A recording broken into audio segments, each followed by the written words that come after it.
All right, so let's continue talking about conservation momentum. So one thing to note that really an easy way to see how conservation of linear momentum is used is really to analyze collision. Oh, I don't want that in green.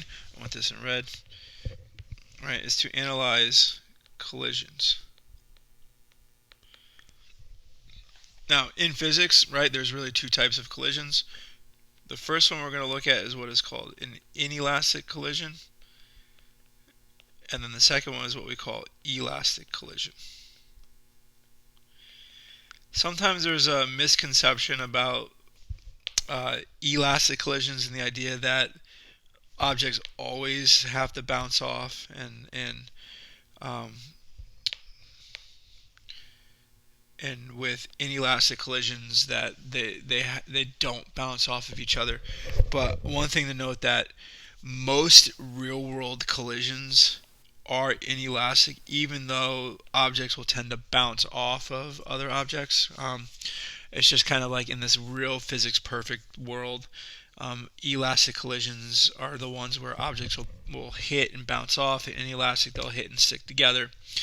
When objects hit and stick together, we call it perfectly inelastic collisions, right? And so that's actually this definition here.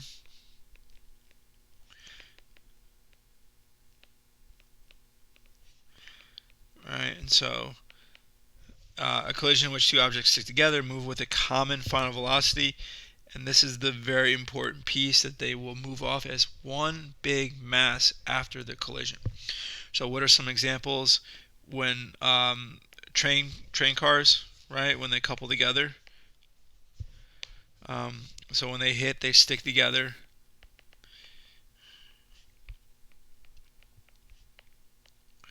Right, couple together means they hit, they stick, that their mechanisms lock together, and then they move off together as one big mass. It could be also, let's say in football, a running back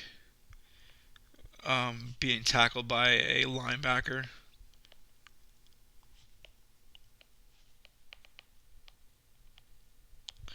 Right, because the linebacker is going to hit the running back. They're going to stick together and then fall whichever way. Now, the key to analyzing these types of collisions is to understand the fact that two objects will have a common final velocity, right? So that's very important. So what really happens is your momentum. So when we did this equation before, p before equals p after. What happens is before the collision, you're going to have like m1v1 initial plus m2 v2 initial, right? And that will equal the total mass times this common velocity. Okay, so this would be your perfectly inelastic collision, right? Equation. So a system consistent of two colliding objects is isolated, so its momentum is constant, right? Or so its total momentum is constant. However, what happens, and this is what distinguishes the two collisions, is that the total kinetic energy is not conserved, right? Because some of that initial kinetic energy is going to be transformed into other energies, and the main other energy is heat. Okay, so when they hit, they stick together. There's heat, there's sound, there's light, there's all this stuff happening that turns that kinetic energy into other forms of energy. Okay, so here's a quick example. All right, so this says in a laboratory experiment, a 200-gram air track glider and a 400-gram air track glider are pushed towards each other from the opposite ends of the track. The gliders have Velcro tabs on the front and will stick together when they collide. The 200-gram glider is pushed with an initial speed of 3 meters per second, and the collision causes it to reverse directions at 0.40 meters per second, what was the initial speed of the 400-gram glider.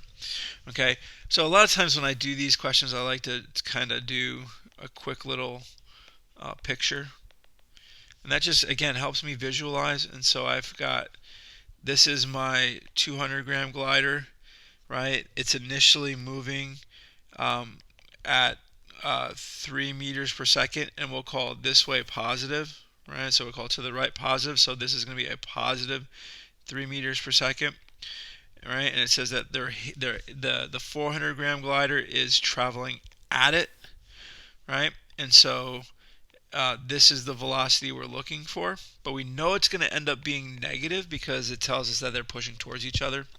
And so afterwards, and because the Velcro tabs, we're going to assume, right, that they're going to go off together as one giant mass. So it's going to be 600 grams, right? And it's traveling with a common velocity of negative 0.40 meters per second, because they tell us that the 200-gram glider is going to reverse its direction, right? And because this is a perfectly inelastic collision, they're going to move off at the same mass, right?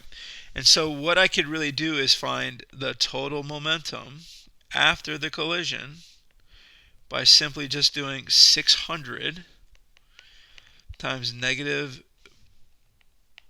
0.4. Okay, and I apologize again, I left my calculator at school. I'm doing these videos at home. And so I'm going to do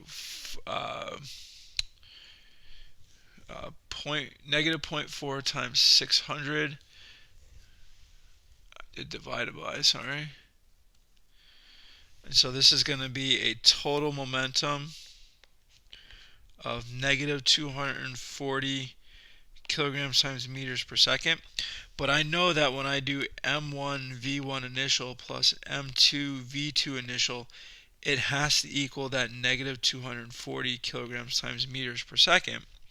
And so if I do a little algebra for v2 initial, that's going to be negative 240 minus m1 v1 initial divided by m2. And so it's going to be negative 240 minus 200. This isn't kilograms times meters per second. This is grams, because I left it in grams because ultimately I am going to divide by mass and everything's already in grams, so I can just leave it at that. So it's going to be negative 240 minus 200 times 3 divided by 400. Okay, and you're going to see, like we said that this should be negative, and you got negative minus, right? So it's going to be a negative up top. So it's going to be negative 240 minus, sorry, not 860, but 840. So it's going to be negative 840 up top. And I'm going to divide that by 400, and so it's going to be negative 2.1 meters per second. So that's how fast the 400-gram glider was being pushed at the initial one, or the 200-gram glider. Okay, so I'm going to stop the video here. So this is the video. The focus was inelastic collisions, and then when we get into the next video, it's going to be focusing around elastic collisions.